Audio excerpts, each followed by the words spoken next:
I would say I did it by myself. I didn't go through an agent because as at the time that I was doing my process, this whole WHO, World Health Organization red list and amber list countries thing had come. So before this listing came, agencies could, some agencies from the UK could even travel to an African country for mass recruitment and send back, staffs and workers to the UK, and they were doing it massively. Currently, it is happening in the Philippines. In the Philippines, agencies from the UK can go to the Philippines and recruit massively. India, it is happening. But unfortunately, our country Ghana was part of the red list. Whereas you cannot. The government, some countries' government has petitioned to the World Health Organization that they are short of health workers, and so they should take those countries out of the countries that massive recruitment can be made to foreign countries. All right, and unfortunately Ghana is one of such countries. So as at the time I was doing it, it's either you apply to the NHS yourself or you don't do anything. And agencies couldn't employ us anymore. Massive recruitment through agencies weren't happening. So I did everything. I did the process myself. But now cover about Despite TV Africa. So now Despite TV Africa there. You buy chair and so must you move and I'm money na AD Jumay. Na you stop Juma dia money the AD.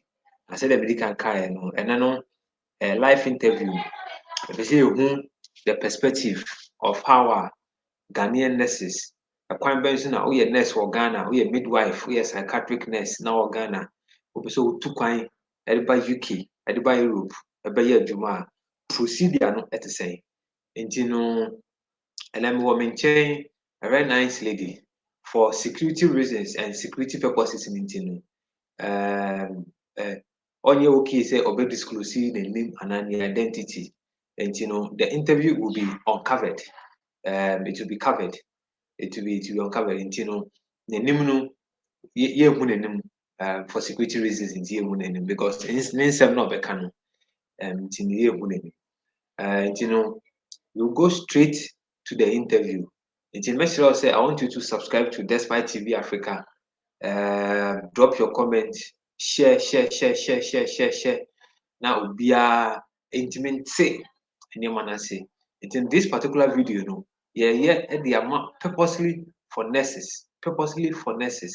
Say they also have the opportunity to learn more about it. And you go straight to the interview. A musician as well. I'm a mom. I'm a business woman too because I love business, guys. Yeah. So that's just it about me. And he said today is 1st January, guys. On 19th January, my very first single will be released on all social media handles: YouTube, all music play handles, Spotify, Boomplay, etc. Don't forget to subscribe to my channel. The link, he said, he's going to share it in his description section. Hit on my link so that you don't miss out on the release date. It's a powerful track and it's going to bless you. Yeah, it's a powerful track and it's going to bless you as we have entered the new year 2024, guys. So if today happened to be the first time watching us, hit on the notification so that any new video that will come on your way, you will be the first person to update yourself or have it, and also comment. Let us know what you think about this video. So keep the comment section busy. You understand? You get me? Yeah. So let's go straight to the point. So Josephine, yeah, you are in UK, but before we come to UK, where in Ghana are you from, please? So a Fanti. So I'm from the central region, but I lived almost all my life in Greater Accra, the capital city of Ghana. Okay, yeah. Okay. So let's delve a bit into your educational background. So how was your education like from SHS to the university before you left the shores of Ghana? Okay, so from JHS, I zoomed into SHS as usual. I'm a proud Swesconian, guys. I'm not shy about my school at all. There are sometimes I meet some of the old students and they go like, "Oh, don't say it." You go for gatherings where we've all grown up, we've gone to the university, some have gone to the training schools, and so we meet and they're like, the Wege Hayes and the Prempeh colleges, and those people are talking and they, "Hey, Swesconian, keep quiet." I am so proud of being a Swesconian. Yeah. So I went to Swesco. And then from there, I went into midwifery. So I was trained in, guys, I know this YouTube is global. So I went to one of the, I would say is the best nursing and midwifery training college in Ghana, Kolebu Nursing and Midwifery Training College, where I got my midwifery diploma in midwifery. And that is what I was practicing with. So I've been a midwife since 2012. Yeah. So this year, 2024, will be how many years in midwifery practice? 2012 to 2024. That will be 12 years in practice. Yeah. Very well, very well. Okay, so you mean Swesco, Swedro Sinai? Yeah. All right. So did you get to practice the midwifery here in Ghana, or you were just in the school? Oh, I practiced midwifery in Ghana. Actually, I started practicing midwifery in 2012. When I came out of school, I did my national service, practiced from then till 2022 when I left Ghana. So I left Ghana in 2022. So I had practiced for 10 years before leaving the country. Okay. Yeah. So why, or what was your reason why you left Ghana? Like you thought of, no, Ghana is that, you want to leave the shores of Ghana, because you were working, you were helping people, you were living, you know your job. So yeah. What encouraged you, or who encouraged you or advised you to leave Ghana to the UK? Okay, so you know what, when life circumstances come your way, let me say, when we talk about in Africa, when we talk about circumstances, it's usually the negative circumstances that we talk about. So for me, if somebody told me that I was going to leave my country and live as a foreigner in somebody's country, I would have said, "Hey, you are lying," because that wasn't my thing. My thing was, okay, if I'm even going to travel outside, it's going to be on a visit, because I'm a patriotic Ghanaian, all right. But in 2019, life circumstances, I told in my introduction, I said I'm a mom. I didn't talk about being a wife, because I was a wife. But then in 2019, my marriage became some way basabi. So it was really a tough time. 2019 was one of the years that was really, really tough. I wouldn't say previous years before 2019 was okay. It wasn't okay, but 2019 was a hit. It was a hit, man. So that was when I was like, oh, what should I do? So that was when this migration thing came to my mind, that, okay, why don't I have a change of environment to start all over again? And so it came to my mind. So somewhere 2020, I started the process, the migration process. We have exams to write and all that. So I started my IELTS lectures. I started going for lectures for IELTS and stuff. And then I was discouraged. I wouldn't mention names, but I got the biggest discouragement that's about this whole migration thing. Someone that I really reverenced and held in high esteem. Someone that used to give me good advice and is a great person in my life, was like, no, what if you go and then you are stranded and you don't have a place to sleep? And that kind of discouragement and fear of the unknown was put in me. So I just stopped the IELTS lectures and I put it aside. I just called my lecturer and I told him, I'm not doing it again. Forget about it. And he was like, you won't get your money back. Oh, I was like, no problem, just take it. I'm not doing it. So I just left it. And then some few months to a year after that, I got a rhema. I'm a Christian, okay? I'm spiritually minded. Okay, so I know people all over the world will be watching this video, and some may not understand. But for me, I'm a Christian who listens to the voice of God. I believe God speaks to us. All right. So I got a rhema, and the word that came to me, I'll say it was a prophecy, said, "Hey, lady, this is not where you have to be. What are you still doing here? You should have been in the UK by now." And then it hit me again. I was like, okay, so actually, what I was doing few months ago was in the right sense. God actually wanted me to go. And, I was, reluctant because of some fear that was placed in me. So quickly, I zoomed back into the migration process again, did my IELTS exams, did the midwifery exams, NMC UK exams, everything I had to do. I had a passport already, did all that I had to do, and got into the process. And now I'm here. Wow. Yeah. What a milestone. But then a question would be like, why UK? Why not Canada, USA, or Germany?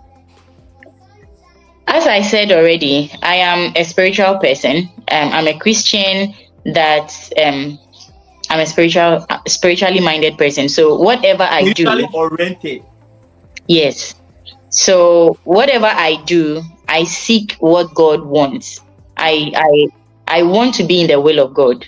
So whatever I do, I pray about it. And so that prophecy that I got, that I had to travel, it was a prayer. I kept, even after I stopped the IELTS and everything, my spirit wasn't at peace. All right, with me stopping it and stuff. Because sometimes your spirit is at peace with something and you are doing it with vim. But this time around, I have stopped the thing. But I knew, no, I said, I have to do it too. I don't have to. I said, backwards. And so I was praying about it, and then I got that rhema, I got the prophecy. And the prophecy, I had already known. My spirit, the Holy Spirit that dwells in me, had just been pointing me to UK. And mind you, when I was starting my migration process, the UK wasn't really employing international midwives, like midwives from outside UK. It was nurses that were being employed into the country. So people kept telling me, hey, UK, you won't be employed though. UK doesn't employ midwives. And I told them that is where I'm going, because that is where God said I'm going. So I'm going to UK. You waste your money. You write the exams, you do all that, and at the end you won't get a job. I said, watch me and my God do it. So right after I finished my process, my exams and all that, the way just opened for midwives. Like the way the doors opened wide for midwives, it was like, I was like, I told you that's where I'm going. And yeah. That's nice. Okay, so let me ask you this question again. Did you do everything entirely by yourself, or someone assisted you, or like aided you, an agent, assisted you, or you did everything solely by yourself? I would say I did it by myself. I didn't go through an agent, because as at the time that I was doing my process, this whole WHO, World Health Organization red list and amber list countries thing had come. So before this listing came, agencies could, some agencies from the UK could even travel to an African country for mass recruitment and send back, staffs and workers to the UK, and they were doing it massively. Currently, it is happening in the Philippines. In the Philippines, agencies from the UK can go to the Philippines and, recruit massively. India, it is happening. But unfortunately, our country, Ghana, was part of the red list, whereas you cannot, the government, some countries' government has petitioned to the World Health Organization that they are short of health workers, and so they should take those countries out of the countries that massive recruitment can be made to, foreign countries. All right, and unfortunately, Ghana is one of such countries. So as at the time I was doing it, it's either you apply to the NHS yourself, or you don't do anything. And agencies couldn't employ us anymore. Massive recruitment through agencies weren't happening. So I did everything. I did the process myself. But I would say, guys, I have a video on my channel about, I think, was it beginning of last year or last 2 years? There is the Ministry of Health, the Minister of Health in Ghana is trying to go into a collaboration with the UK government so that they can bring health workers on contract basis to the UK. I've done a video on that. You can find it on my YouTube channel. Ghana to leave the red list countries list. All right. So go head onto my channel and find that video and watch it. Yeah. So I'll say I did it myself, but I had the help of, YouTube videos of people like Show Me O'Clock. These ladies were some of the pioneers, midwives that got into the UK, employed from their home country into the UK. So they started doing YouTube videos because as at that time, when you go on YouTube, it was all about nurses. You could get information about nurses migrating to the UK with nothing at all for midwives. And that is one of the reasons why when I got to the UK, I decided that, okay, if I struggled to get information on how to get to the UK as a midwife, I'm going to help those behind me. And that is how come I added, migrating as a midwife to my YouTube channel. All right. So these YouTube channels helped me, but I did it myself. I applied to the NHS myself. I did everything after even applying for my visa. I did it myself. Yeah. I have videos, lots of videos on my channel as to how to do it, every stage. I have a YouTube channel, a Telegram channel and page where I give assistance to people that want to migrate to the UK as nurses, midwives. You can get it on my channel. I'll give the link to Bra Alex so that he can put it in the description so you can head on to. Yeah. Interesting. Yeah, so you left the shores of Ghana 2020 after you have written all your NHI or what after I've written my CBT. So the process, you have to write your IELTS. That's the English proficiency test. So there are two English proficiency tests that you can choose to write, either the OET or the IELTS. I chose to do the IELTS, so I did the IELTS. And then there is a computer-based test for midwives. So that one is purely midwifery. If you are a nurse, you have to write CBT for nurses. There are adult nurses, pediatric nurses, whatever specialty that you are in, you choose your specific field and you write. So for the midwifery or the nursing part of exam, it is two. It comes in two forms. The first one is the MCQs objective. So you can do that in your home country, wherever you are, whether Nigeria, Zimbabwe, Liberia, Philippines, you can do your CBT in your home country. But when it comes to the practical part, which we call the OSCE, you have to get into the UK to do it. That exam can only be done in the UK. So what I did was I got my IELTS, passed it, got my CBT, and then started looking for jobs. So I'm sure you asked those questions. I don't want to run ahead of time. So yeah. Watch out for part 2.